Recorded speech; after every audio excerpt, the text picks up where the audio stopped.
Okay, hello and welcome back to my channel. I'm Mika the Shadowbeast, and today we are playing Your Boyfriend.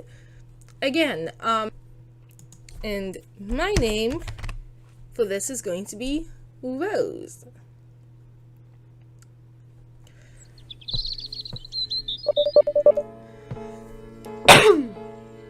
Sorry.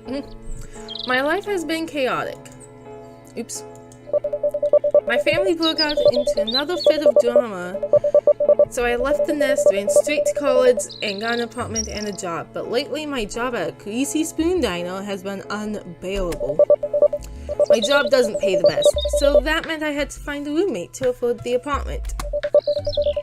And now my roommate is always bringing some dropout into our apartment for late night study sessions. My sleep schedule is wrecked, and even better, the rent on the apartment is late.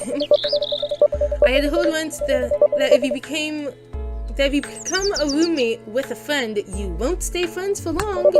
In my case, the friendship got stringed thinner as my friend keeps making excuses why they need me to cover their half of the rent. Thanks to that deadbeat, I'm working harder just to lose money on the rent. I'm nearly broke, and getting a second job feels like it will kill me. At least in this park, I have some alone time. I've always loved this part of the park. It's untouched by obnoxious family members and college jokes. The only people who come here are the groundskeeper. Even then, they only come by in the morning. Closing my eyes, I rub my face and huff out the tension in my lungs so that I could calm down enough to enjoy the peace and quiet. Just then, I feel someone sit down beside me. Startled, I turn and look towards the interloper. Whoa, hey, take it easy, it's just me. The stranger says, trying to keep me from leaping too high off the park bench. You're a jumpy one, aren't you? He smiles and scoots himself closer to me, shyly and awkwardly. I keep my eyes on him, unsure of what his interactions are. His unblinking eyes don't stray from mine, not once. So, are you waiting for a family member? Why? You only go off when I'm recording. So, are you waiting for a family member or a friend? It just seems kind of odd for you to be sitting here all alone like this, and so far away from the jogging track. A chill runs down my spine. I cross my arms over my chest and slide myself away from him and closer to the edge of the bench. How often does the same person walk up to you out of the blue and start asking such questions? Not often, for me at least. He picks up on my unease and refrains from sliding any closer. He crosses his fingers in between his legs and smiles warmly. I mean, you don't look like a groundskeeper or one of the old people feeding the pigeons after doing Tai Chi. No, I'm just getting some alone time to myself. Things have been pretty intense lately. He scoots himself even closer, his hand nearly touching mine as he smiles slyly. Look, I know this is sudden, very sudden, but if you're free tonight, can I have the pleasure of taking you out to dinner? Can I have the pleasure? Never mind, he was the weird one. I can't tell if he's a bit awkward or just eccentric. What? Why? Why did he have such an interest in me? Well, I'm your boyfriend. Isn't that why you're here? Eh? My boyfriend? Why would he be assuming we were in a relationship? There is an awkward silence as the stranger sits patiently, waiting for my answer. What? No! I pull my hand away from his. I thought that I would normally try to at least attempt to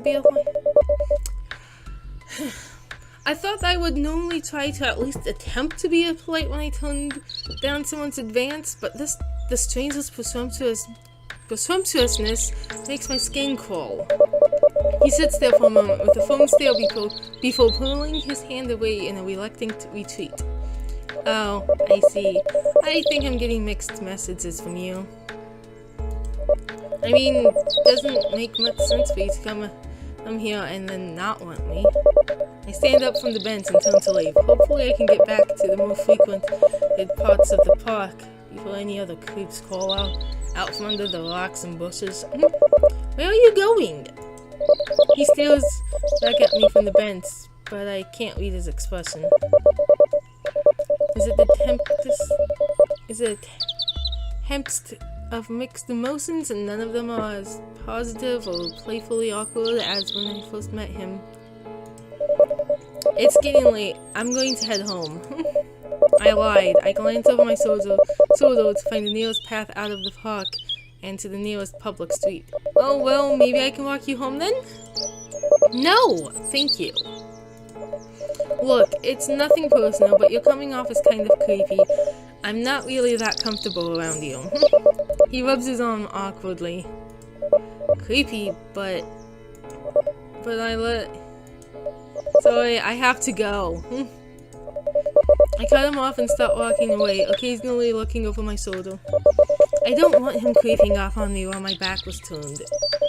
He never moves. He just sits there with a forlorn look on his face and stares quietly at the ground.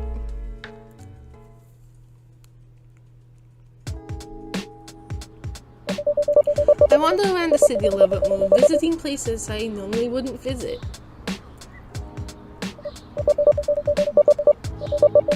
Ugh, my paranoia has got me looking over my shoulder, wondering if he might still be lurking somewhere behind me. I don't know, maybe I'm overthinking things.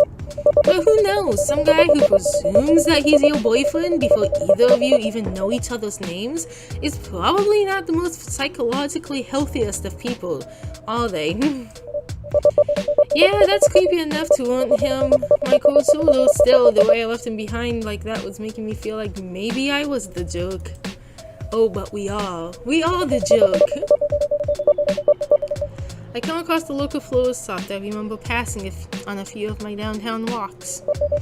I've always been meaning to stop in and pick up some flowers for the apartment, but I could never seem to find the time. Well, I have time now and I could use a diversion, so why not?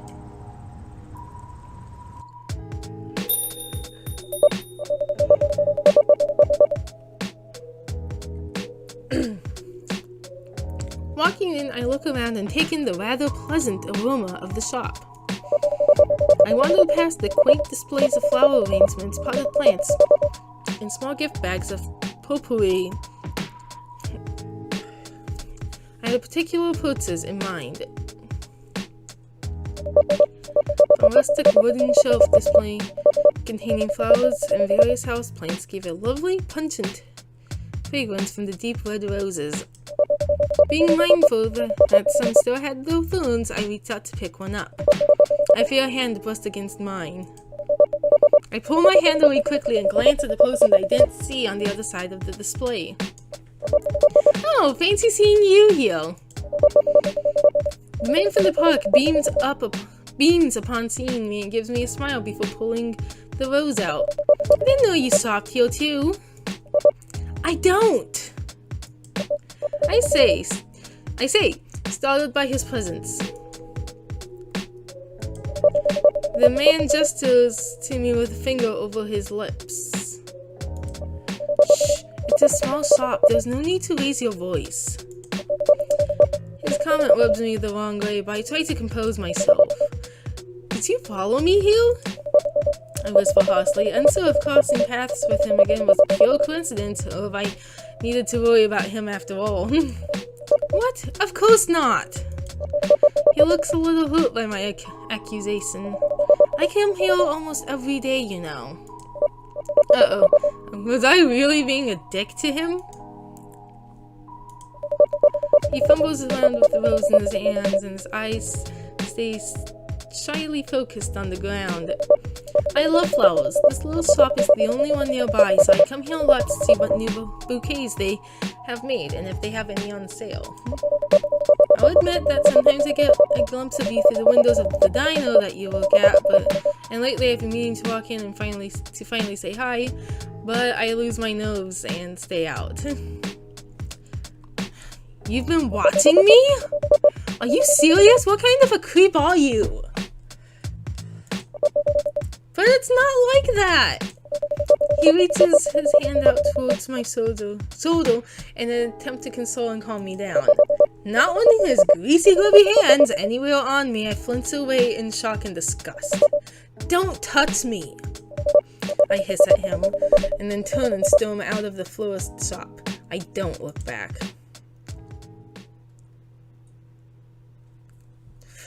I feel so bad for doing this, but I want to know what happens on an abuse route.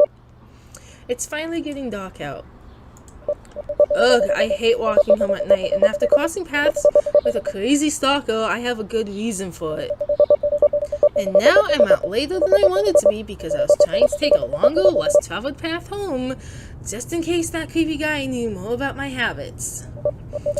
Shit, I'll need to find new places to hang out at and probably a new job.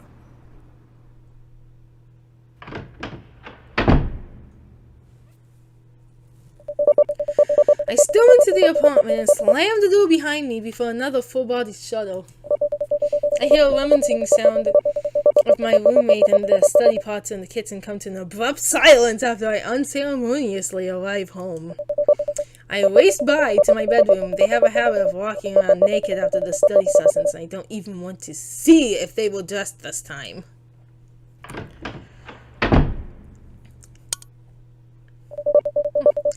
In my room, I flop down on my bed and muffle a frustrated scream with my pillow.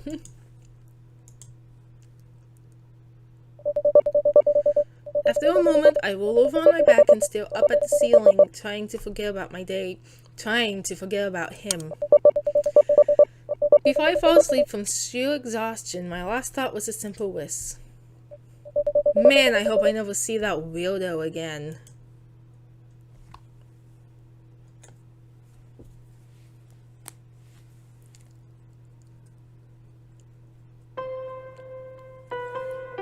End of day 1. Okay, so that's the end of day 1. It's pretty fun. So we're gonna end it here, and we shall continue in the next episode, day 2. So thank you all so much for watching. Like and subscribe if you liked the video and want to see more, and leave a comment if you feel like it. Anyway, I will see you in the next video, so good night!